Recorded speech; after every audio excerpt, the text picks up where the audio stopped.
Hey there, folks. So I wanted to shoot this out to my buddy Raj, who wrote me a good question about how to be a good conversationalist.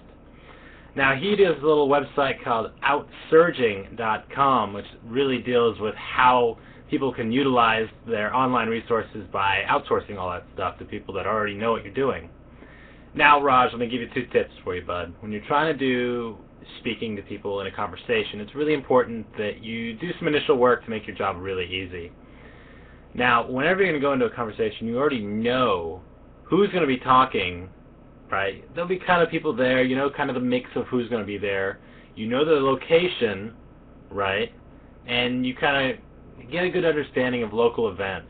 So if I had to boil this down to 2 tips, learn the location where you're going to be and the general dynamics. So if you're going to be in downtown San Francisco, probably going to be dealing with sort of people that are upper income, middle income, yuppie types. So also buff up on your local news.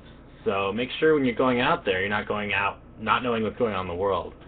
Because usually the best stuff for making conversation is just in the news. Hey, you know, this team won, depending on the crowd.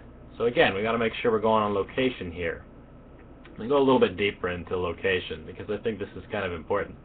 If you're trying to be a good conversationalist, location really dictates the level that you're going to be speaking to. So if you're going to a dinner party, say, you're going to be having small chit-chat. Everyone's focus is going to be food and networking.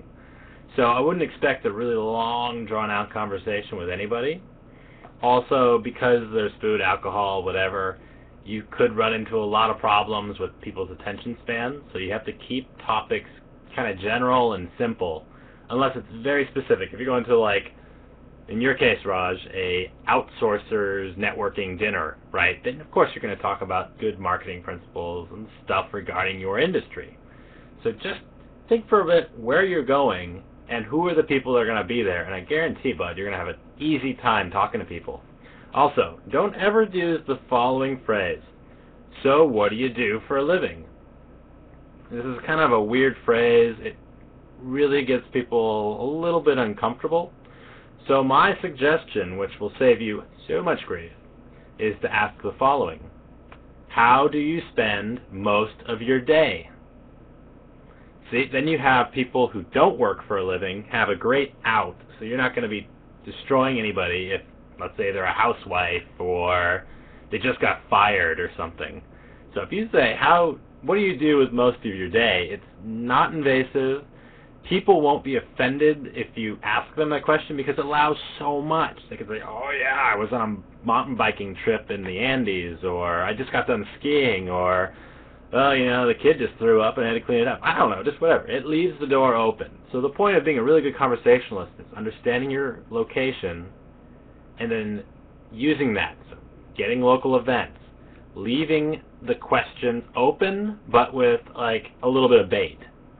So when I ask the question, so how do you spend most of your day, they will respond with something, and from there you can kind of word it in. So try never to leave a question without kind of an easy answer for them, because you don't want to, if you want the conversation to keep going, you say, oh yeah, I'm an outsourcing engineer too.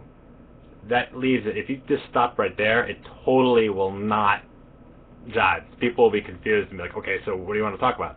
To say, hey, you know, I'm an outsourcing guy. How do you find that it's easiest to market to people in our industry? I mean, something. You got to give the person something to go on. That will continue a conversation. So, location, learn some events, and the following magic phrase. How do you spend most of your day? Again, this is Beau over at Speak Week. Thanks again, Raj, for the killer question. That's a great question, bud. And if any of you else have a question, now I have this cute little link right over here, right there, yeah, called Submit an Idea. Just go up there, whatever idea you want to know and learn about, all you have to do is just fill in your name, whatever, I'll get back to you, and maybe you'd be like Mr. Raj and get your own blog posting. Till next time, this is Beau, speakweek.com. Bye.